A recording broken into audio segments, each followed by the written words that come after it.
To fa, kun saki jaki kuna ta dukan tanki. An ba wani mukami kun je kuna ta celebration bayan shi din babu abin da zai tsinana maku, cewar Muhammad S Bashir, jarumin masana'antar Kannywood.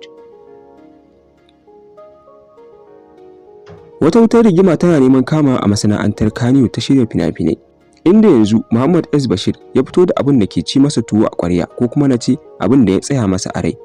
Game da 'yan masana'antar, ya yi furci akan jaruma Rahama Sadau tana so ta taimaka wa mutane a matsayin da Allah ya bata.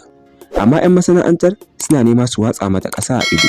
Sun je suna ta biyo wanda ba zai tsinana masu komai ba. Tun daga sanda aka bashi mukamin har kawo yanzu, wani abu ɗaya za ka kawo ka ce ya amfanar da mutane a cikin masana'antar. Duk da Muhammad S Bashir har ya gama maganarsa bai kama suna ba, amma kowa yana jin furcinsa ya san da sarki Ali Nuhu yake.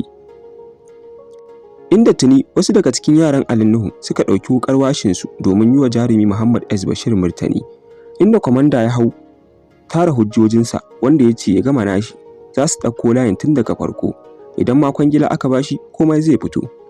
Sai dai daga bisani duk irin rubutun da Kalili da ya fara yi yaron Ali Nuhu ya je ya goge shi a shafin nasa, inda wala Allah magana aka yi masa.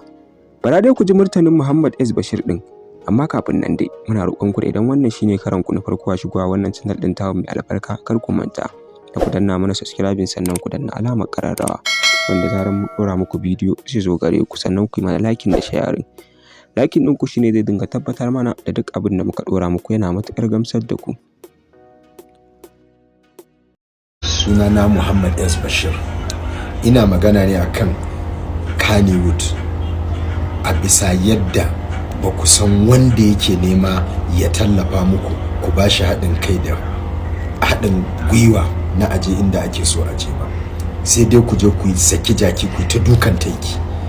An ba wani mukami kun je kuna ta wani celebration bayan shi din ba abin da zai tsinana muku, ba abin da ma yake tsinana muku. Hasali ma in abu ya biyo ta hannun shi ma abin da ya ga dama yake yi da waɗanda ya ga dama yake yi, ba da ku ba.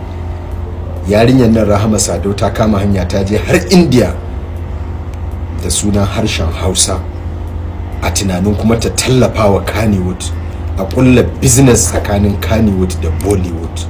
Amma da ta dawo nan, instead of me gangami mu haɗu gabaki ɗayan mu kwanmu da kwarkwatan mu je a shirya wata liyafa na tarbar Rahama a airport, wanda su can su gani su tabbatar da cewa Rahama tana da gata, su tabbatar da cewa kuma ta yi abin da ya kamata ta yi, mu kuma sannan a tabbatar da 'yar mu ce, 'yar cikin mu ce, 'yar uwan mu ce.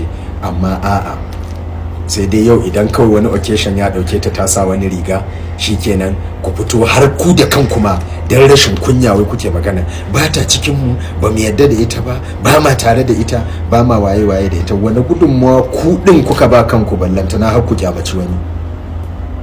Yarinya ta dage tun daga nan wajen har Bollywood, ta je ta zage dantse, an yi film da ita, ta dawo dan ta kulla business, har Netflix ta kawo kasan nan.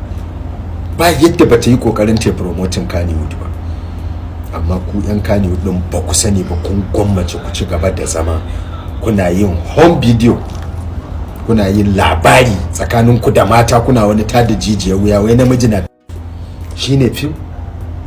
Ka duba labari, muna da labarurka a kasar Hausa wanda da kun yadda yadda yarinyar nan ta je ta kawo mana waɗannan abubuwan, da yanzu an kulla business akan mai rake, akan mai yankan farce, akan wanzami, akan manomi, akwai malamin tsangaya.